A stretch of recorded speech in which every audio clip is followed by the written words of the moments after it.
गंवार सास। ममता ने अपने बेटे को पढ़ा लिखाकर बड़ा आदमी बनाया। अब वो शहर में अपने परिवार के साथ रहता है। एक दिन ममता का बेटा रोहन अपनी पत्नी आलिया से कहता है, अरे आलिया, सुनो, माँ अब से गांव में नहीं रहेगी। वो हमारे साथ यहीं रहेंगी शहर में। उनका कमरा आज नौकर से बोलकर अच्छे से साफ करवा देना। ओह, आज तो मेरी किटी पार्टी है, फिर मुझे जिम और फिर शॉपिंग।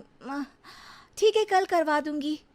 अ, अच्छा, लेकिन माँ के सामने ये कपड़े नहीं चलेंगे। हाँ, तुम्हें साड़ी या सूट पहनना होगा।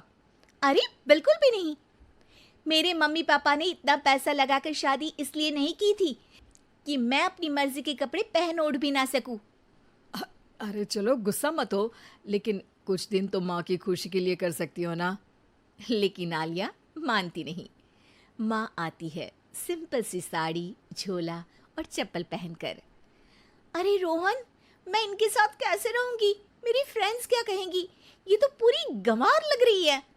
आलिया, माँ गांव में रहती थी इसलिए ऐसी हैं। तुम आज ही माँ के साथ जाकर उनकी पसंद की शॉपिंग करवा देना। इनके साथ घर के अंदर रहना मुश्किल है, बाहर तो मैं कभी भी ना जाऊं। रोहन को आलिया पर गुस्सा आ जाता है। माँ, ओ माँ। हाँ बेटा। वो माँ को ले जाने के लिए उनका हाथ पकड़ता है कि अरे माँ, तेरे हाथ अभी तक इतने कड़े हैं, तूने इसका कोई इलाज नहीं किया? अरे बेटा, इसका कोई इलाज नहीं। वैसे भी मुझे कोई शर्म नहीं कि मेरे हाथ मुलायम नहीं है, क्योंकि इन्हीं हाथों से मेहनत कर मैंने तुझे बनाया है बेटा। अगले दिन। माँ, मैं ऑफिस जा रहा हूँ। कुछ लाना हो तो आलिया को बोलकर फ़ोन करवा देना। रोहन के जाने के बाद। आप ना आज कमरे में ही रहिएगा, घर में पार्टी है, मेरी सहेलियां आ रही हैं, मैं उन लोगों के सामने आपको नहीं ला सकती हूँ। ठीक है बहू, लेकिन तुम कहो तो मैं कुछ खाने को बना दूँ तुम लोगों की पार्टी के लिए। वो लोग सिर्फ कॉन्टिनेंटल या थाई फूड ही खाते हैं। कोई बात नहीं, कभी इंडियन खिलाने वाला कोई मिला नहीं होगा ना। मैं बनाकर कमरे में चली जाऊंगी। जैसे आपकी मर्जी। आलिया के घर उसकी दोस्त आती हैं, पार्टी होती है। अरे वाह आलिया, ये क्या है खाने में? बड़ा ही स्वादिष्ट है यार, इसकी रेसिपी मुझे चाहिए। हाँ, और ये दाल, ओ माय गॉड, मैंने तो किसी 5 स्टार में भी ऐसी दाल नहीं खाई है यार। तू कुक को यहाँ बुलाना। अब आलिया घबरा जाती है। हाँ हाँ हाँ, क्यों नहीं। माँ जी जरा बाहर आइए। आलिया की सास सिंपल सी साड़ी और गांव के अंदाज में आती है। अरे बहू, क्या हुआ? खाना पसंद नहीं आया क्या? बहू? अरे ये गांव से दिखने वाली औरत तुम्हें बहू क्यों बोल रही है? कौन है ये? वो हमारी नई नौकरानी है। सास बहू की बात सुनकर बहुत दुखी हो जाती है। वो सर झुकाकर जा ही रही होती है कि एक सहेली बोल पड़ती है। अरे कहाँ जा रही हैं माँ जी?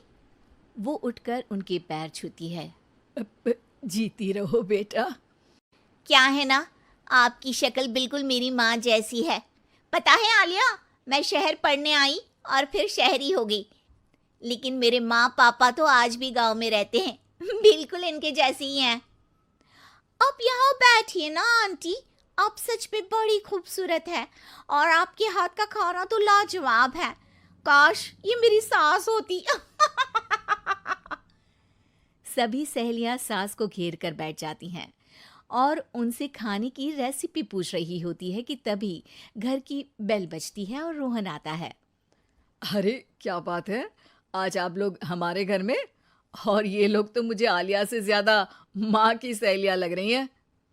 क्या ये आपकी माँ है? लेकिन आलिया ने तो कहा कि ये उनकी नौकरानी है और इन्होंने भी नहीं बताया। वो नहीं बताएंगी, क्योंकि उनके लिए बच्चों की इज्जत और उनकी खुशी सबसे पहले है। मुझे माफ कर दो, मुझे इन्हें तुम लोगों से मिलवाने में शर्म आ रही थी कि तुम लोग क्या कहती? अरे अब तो हमें शर्म आ रही है कि तुम हम लोगों की सहेली हो। हाँ, जो माँ जैसी सास को नौकरानी बोले वो हमारी सहेली नहीं हो सकती। ये बोलकर सभी वहां से जाने लगती है कि सास बोलती है, आलिया की तरफ से मैं तुम लोगों से माफ़ी मांगती हूँ। उसने जो कहा उसके लिए मैं उसे माफ़ करती हूँ।